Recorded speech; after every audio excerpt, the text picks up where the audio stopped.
All right, hey everybody, thanks for tuning in to the WTCI podcast. And today we're hanging out in the gym celebrating. We'll use this hand because I can actually reach out and point to them. So one of our members hit 300 classes. We've actually had a bunch of people get to the spot already. I think there's like 26 people who have cleared well over 250 classes over the last couple of years, which is amazing. So I still love that and want to go ahead and celebrate that a bit today. So for this week, I wanted to go ahead and focus in on the intention if you're not changing, you're choosing. And I think it's important for us to go ahead and recognize this, whether we're happy about it or not, that in things in your life that you're not happy about, that you're not working on creating some kind of change, working in some kind of progression, something else where you're choosing it and you're saying that that's okay. To get more on the, the political side of things for it, for those who know me, I can be quite political.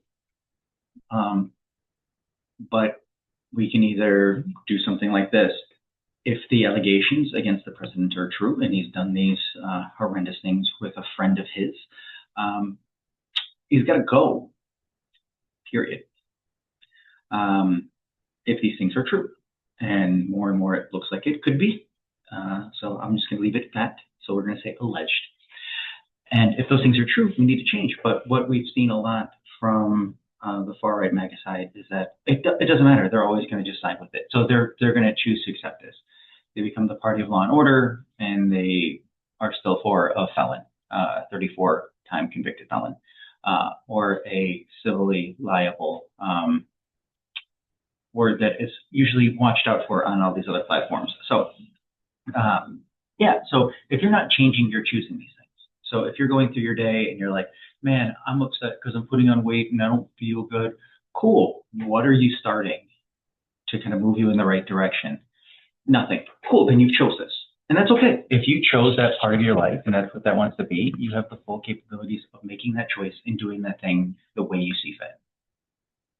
But don't go and sit there complaining about it. You're not going to actively make some kind of change. You picked it.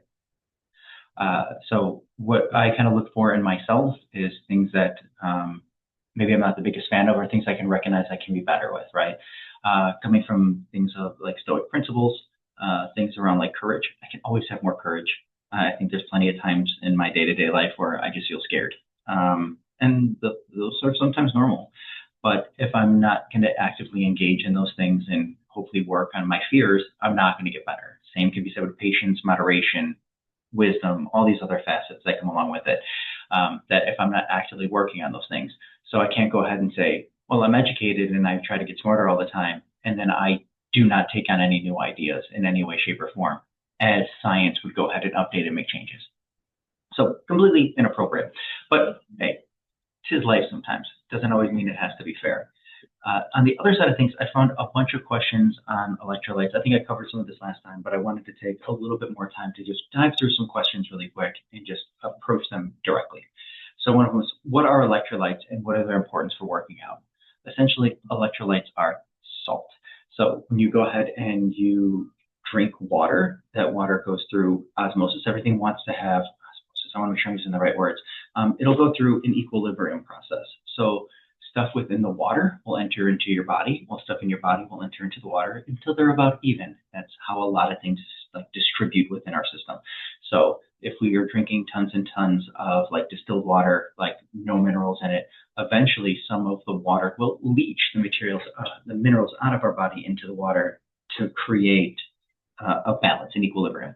So what we're doing here is when we're sweating, it's not just water that comes out. So if you ever like tasted like the salt, the basically sweat that is on your lip or something like that, it is salty. So you are excreting salt through your pores a little bit. This is also important to recognize because salt will increase the boiling point and decrease the freezing point. So technically you can get a little bit further along. So you can actually feel a little bit more when it comes to like the winds and whatnot, because it'll kind of increase and decrease the points, all right, the freezing and boiling points of these things. So it just adjusts them a little bit. It's nothing astronomical. It's not like we're literally boiling yet, climate stuff. But yeah, it's really important to have it. So people are like, well, how do I go ahead and do it? You could take products.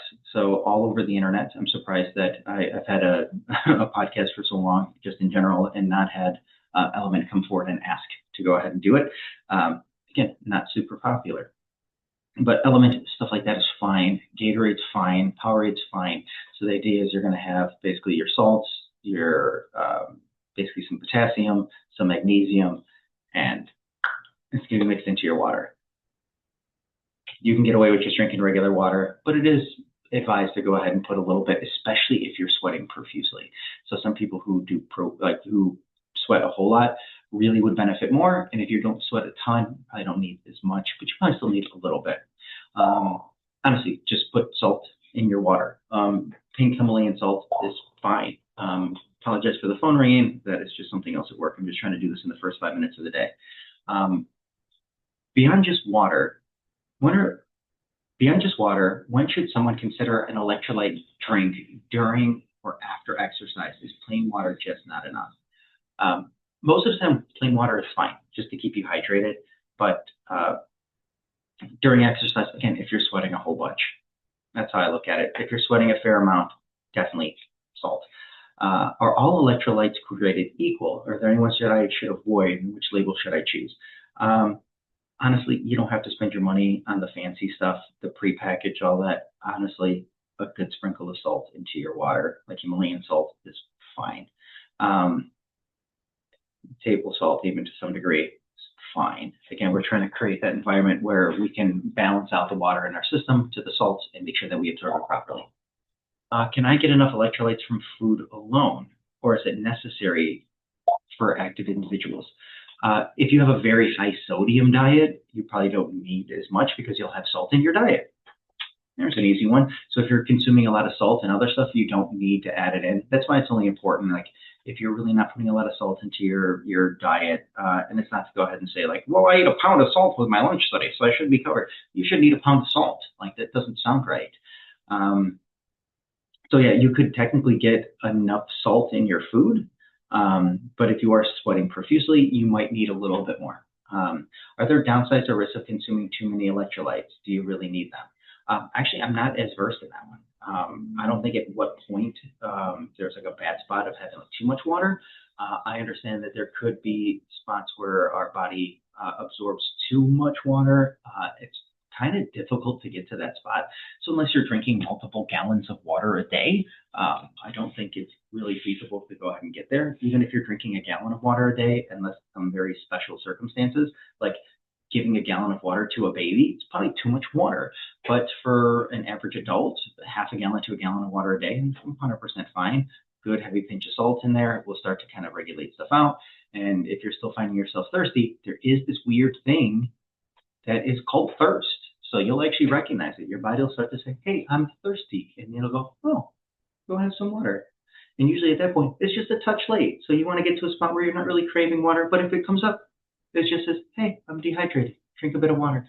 And the last one here is like, what are some natural homemade alternatives? Honestly, one of my favorite ways to go about this is you can like juice your favorite fruit, and then you mix in salt and then a little bit of sugar, or you can use fake sugar if you want to go ahead and keep it lower calorie. So I would do that for a little bit, warm it up so all the stuff dissolves in it really, really well. Sometimes when it's cold, it doesn't dissolve as well as it could, and you'll crystallize at the bottom. So you do want it to kind of build up a little bit of temperature. You don't have to boil it by any means. Just warm it up so it'll be able to dissolve. And then other things that are just nice to add in there as a calcium supplement. So if you have like a calcium powder, or if you have like a calcium pill, you can crush it and kind of put it in there. Magnesium, potassium, those things can be really, really helpful as well. So again, working on things really, really quickly. And that's all I really got to say about those ones. You don't have to go nuts about it. People who say like, well, you need to drink Gatorade. No, you don't have to drink Gatorade. You can drink another product that's similar to it. Honestly, salt water is okay. This isn't to go jump in the ocean and drink a bunch of salted water. That is different. That can actually start to dehydrate you a little bit because the salt content is incredibly high within that. So you do want just a little bit. You don't need it to be obsessive. Just a little bit goes a very, very long way. And you can mix it into stuff like I've mixed it in with Neos. I've mixed it in with Kool-Aid. So I'll do like Kool-Aid with fake sugar. Sometimes it'll just be nice is I'll take the tops of strawberries. So as I'm eating strawberries, I'll cut the tops off, throw the strawberries into another container, a little bit of salt, a little bit of like flavoring, whatever else that goes into it. And then I'll have like basically a strawberry lemonade that's going to be a little bit better in terms of like electrolytes. So give all those things a shot. And celebrate people doing really, really cool stuff. So like everybody in this room celebrating Christina for getting to this point of 300. Even this is a dated photo, I believe. So I think she's probably closer to like 320 or something. Yeah, probably about 320 or so. So on that note, enjoy the day and good luck.